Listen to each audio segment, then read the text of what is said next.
What's mindfulness? Is it relevant to the workplace?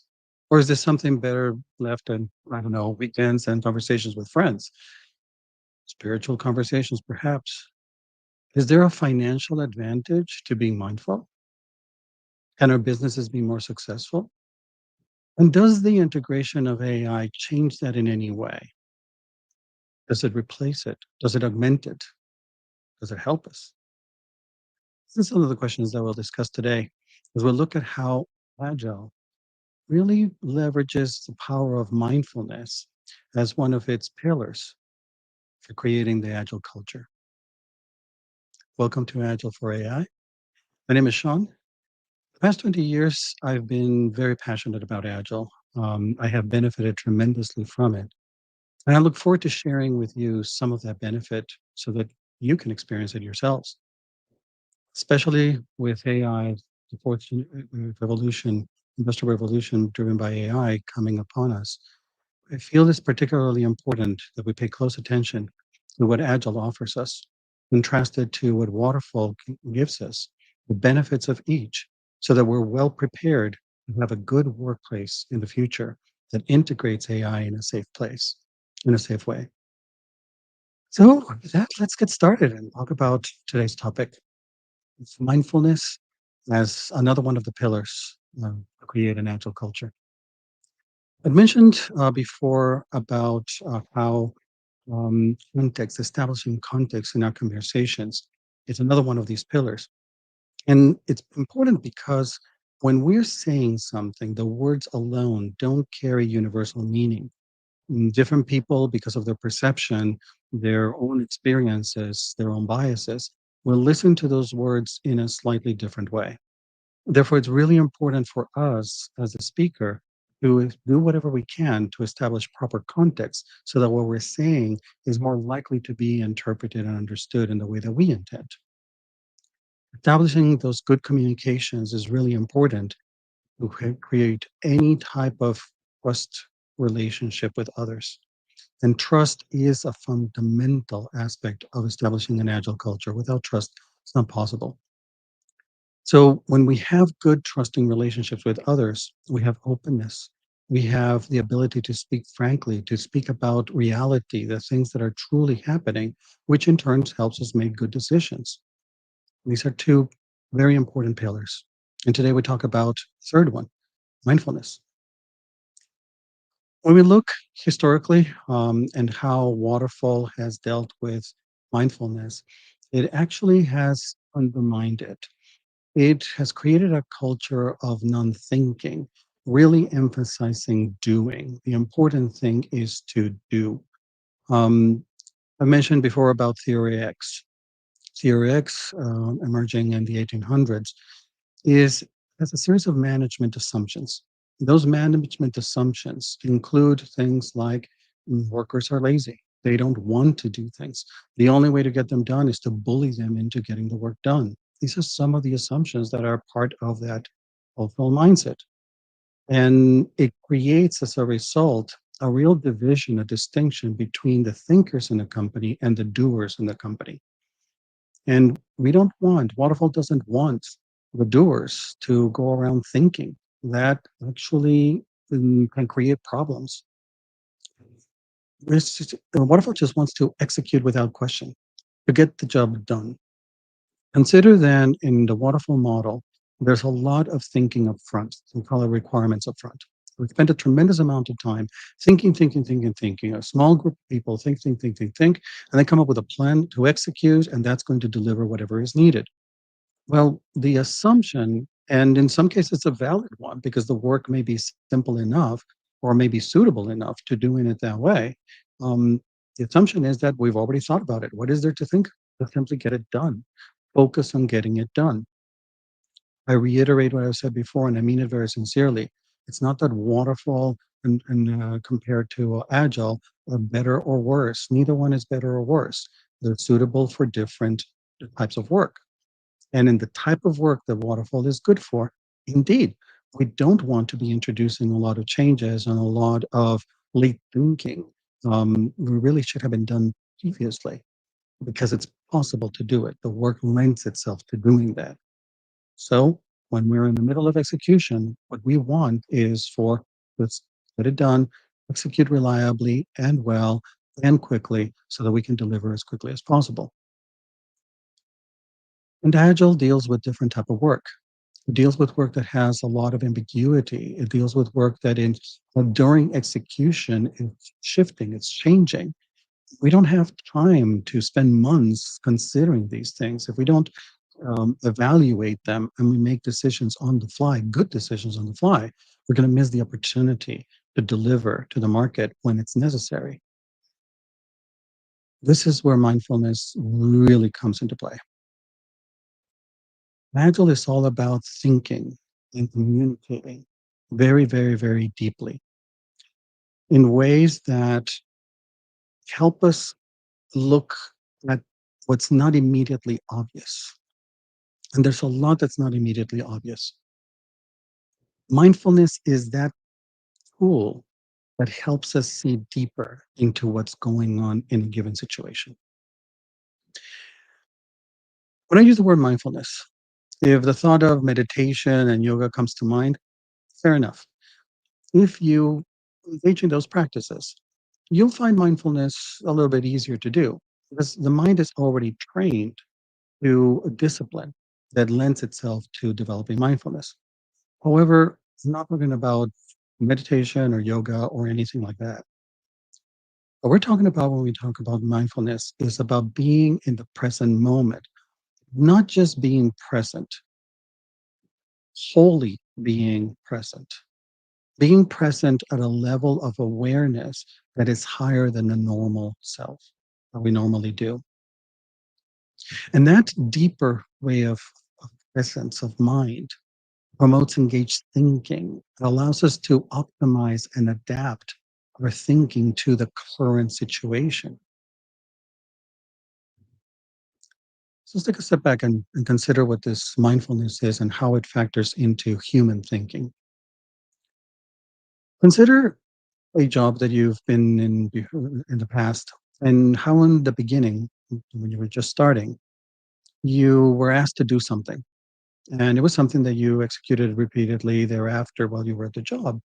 If you take a look back and consider the way that you executed the first time that you did the task, probably wasn't very efficient. You probably were stumbling, even if it was something that you'd done at another job, it was still the first time that you were doing it at this new job.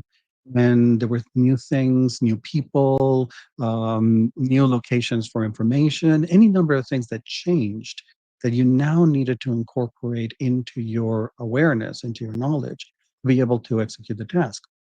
Ask you to do the same thing 6 months down the road, don't even think about it. You just simply do it. And that's the key. You don't think about it, you just do it. This is because we've established a programming in our mind. What we call learning, the learning process, it's all about encoding biologically in our neurons the mental pathways that, when given a particular input, a particular stimuli, we execute in a particular way. This is a program, it's a biological program. It's very similar to a traditional computer program. It takes time to establish that programming. It takes time to learn things. And there are three key ingredients that I have found in order to learn something new. The first thing is that we need to be aware that we're doing something. That may sound odd, but again, it's about not just doing things, but thinking while we're doing things. It's about being present while we're doing things. And as we're doing them, we're going to do them in a different way than we've ever done it before, or just learning for the first time how to do it. So there's a change that we're implementing in our mind, in our brain. Literally, we're wiring our brain to do something in a new way or in a way that we've never done before. And it's not sufficient to do it just once. Rinse and repeat. We have to do it over and over and over again until it becomes an established neural network, a configuration of our brain that when we want to do something, we just go ahead and execute it. And in this way, our brain operates very similarly to traditional computer programs. We establish a computer program, we execute given a given input, and we expect to get a given result. For humans, it takes us a few repetitions. But ultimately, it's about learning something for the purpose of being able to execute it repeatedly, reliably. And that's what we're doing. We are executing based on a programming. We don't need to think about it at a later time. And the wonderful workplace has conditioned us to not think about it, to just simply get it done. There's a lot of pressure that people undergo in the workplace to just deliver, deliver, deliver, do, go, go, go. There's no time to think in that kind of environment. And if the tasks are simple enough and all that they require is executing a set of procedures as we've established before, then that may be perfectly fine. But that's not the type of work that Agile is good for. That's what Waterfall is good for.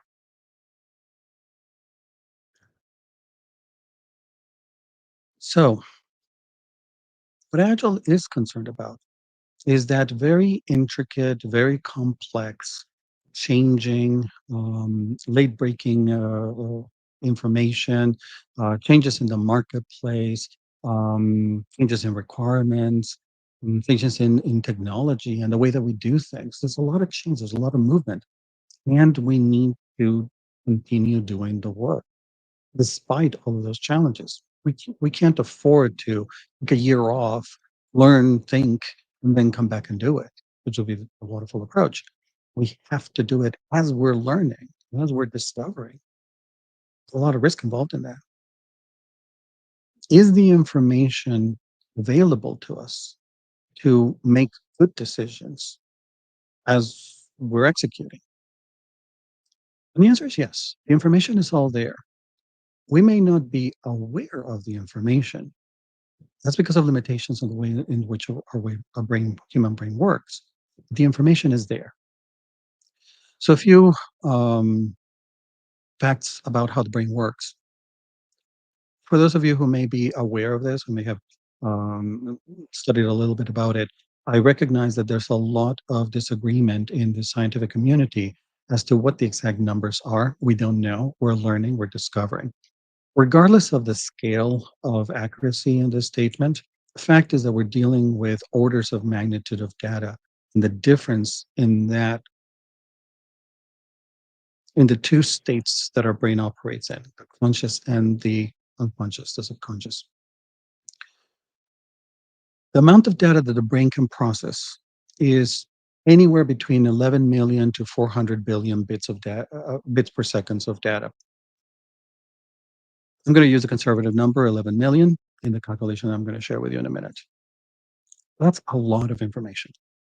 And no, we don't consciously process all of that information. There's a system in our brain called the reticular activating system that filters the majority of that data. So our brain is bombarded with all this information, and if we had to process it all, we go insane. We don't have the ability to consciously process all that information. So this reticular activating system is filtering all the data based on whatever criteria. Think of it as a Google search or an AI system prompt. We're specifying that of all the available data, we're looking at this specific subset of the data. And that's what we're going to consciously think about. It turns out that our conscious capacity is about 40 to 50 bits per second of data compared to the 11 million or 400 billion. We're talking about, if I use the conservative amount of 11 million bits per second, we're talking about 0.00045%. It's less than 5/10,000ths of a percent of the data that's available to our brain. That's what we use for decision making. Let that sink in. It's a minuscule amount of the information that's available to us. Let me put it in practical terms. When, let's say, a C-level executive walks into a meeting, okay, if that C-level executive is not exercising mindfulness and is just there to deliver the message, that's it, and it doesn't incorporate into their thinking the available data. Who's there? What are the positions? What is their information source? How long have they been with the company? Any number of factors. If they don't factor that in, yet the information is readily available, it's right there. If they don't exercise mindfulness and think about it, they can deliver a message that the entire audience will not understand. I see this happen all the time. C-level executives will make a presentation and they come out of it and they're surprised to see the reaction, negative reactions, fear reactions from employees to things that for them, this is natural. It's like because they talk about it every day. It's part of their awareness. It's not of everybody else's. If they had exercised mindfulness at that particular moment, they would have contextualized their presentation in a way that everybody would have been able to understand. There's a lot of information that we don't pay attention to when we're communicating with others, when we're making decisions. And this mindfulness allows us to go deeper into that information so that we can make better decisions. When we consider AI, not surprisingly, AI is built in a way that resembles human beings. It's not surprising human beings are building it, so therefore, what we build resembles ourselves. So, in a similar way, AIs, as they're building their language models, they're also processing millions to billions of bits of data per second. But unlike humans, they don't have a reticular activating system per se. There isn't a distinction between conscious and subconscious thinking. There is a filtering, though. So, to the AI, the entire information that's available to it is always available. It's always able to access it. We humans don't have that ability unless we develop mindfulness to allow us to get to that information. That's the difference. And in the presentation, AIs do filter their information. They use things called feature selection or attention mechanisms that inform the models in their presentation. Said simply, try to imagine that the AIs are handling vast amounts of information. And if you ever interacted with one of the AIs, you may have found that they tend to be verbose. It's like, give us more text than we really need in order to understand what they're delivering. That's after filtering. They filter to also under 1% of the available data. Imagine if they didn't do any filtering. They would give us a book in return to every question. We wouldn't be able to process it. So this filtering process is necessary for practical reasons to be able to interact with humans. However, they do have direct access to all the information available.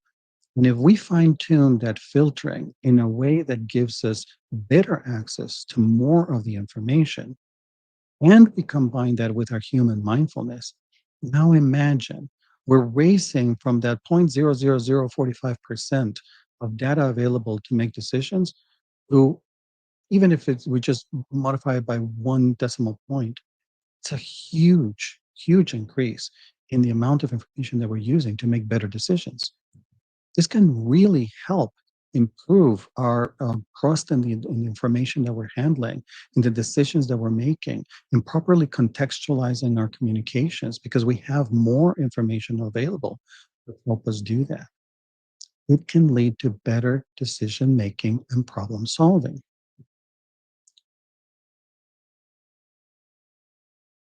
So, when we're looking to integrate mindfulness and AI, one of the concerns that I have and one of the cautions is that if what prevails is the waterfall mindset, for very valid reasons, has a propensity to always look for one size fitting all solutions. It tries to fit everything into pre established molds, best practices. It does it for very valid reasons. And for the type of work that it does, it's very, very appropriate to do so. But if that's the prevailing attitude when looking at integrating AIs into the workplace, then we're going to shape the AI solutions around that. AI solutions are really, really, really, really good today to offload that kind of work from human beings. A type of work that's repetitive, the type of work that does fit into best practices and established patterns. Absolutely. And that's a good start for AI integration, for AI, not for humans. If we try to make humans adapt to that model in the AI workplace, then humans become a biological cog in the wheel. They're competing directly with their AI counterparts, and that's no game. That's already lost battle. Human beings will be quickly phased out of that model. Instead, if we look at leveraging AIs, yes, for the purpose of offloading all of that repetitive work, absolutely, that's great. For the purpose of helping humans dive deeper with mindfulness into that greater pool of available information to make better decisions in real time changing conditions, and we leverage the information that AI is giving us, that's a game changer. That's an entirely different type of workplace, the likes of which we've never seen. And that's where I get really excited with AI.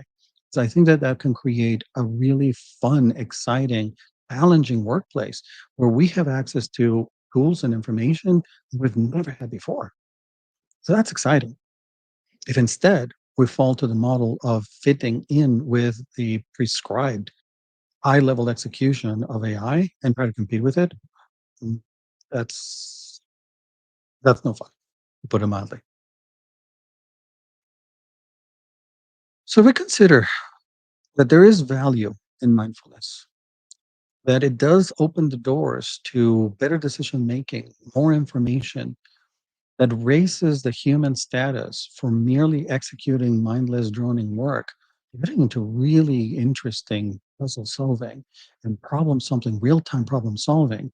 If we value that, then how do we develop it? And unfortunately, there isn't a magic trick, a quick pill, or something that we can do simply to get there. Takes a lot of practice. Takes a lot of conscious, deliberate effort to get there.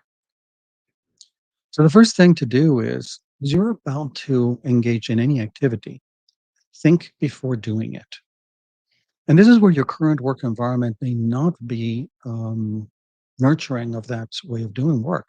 You may have a lot of pressure, people being pounding you, bullying you to get it done, get it done, get it done. Don't think, just get it done. Mm, this is where we really need the support in the work environment that values that mindfulness to give us that moment to think. And it doesn't take a long time. Mindfulness is not hours to get there. It can be instant, an instant. It's a focused instant that gets us to that space. So think before doing. And while you're doing that, stay in that present moment. Question your program responses. Why are you doing this? Is there value in what you're doing? Is there a better way? Question it. You come up with the answer. Whatever the answer is, it's fine. It's like that's right. You simply observe it. You've made that evaluation, and then you move forward. That will start moving you away from that execution and the program responses and give you the opportunity to respond in a different way, to act in a different way, to learn a different way of doing things. Another thing that can help you is after you've done something, take a moment to perform a retrospective. You'll hear retrospectives in Agile culture a lot, and they're really critical because they're a moment that allows us to take a look back at whatever it is that we did. And for the purpose of mindfulness, try to consider if I had had this piece of information at the moment, would I have done something different?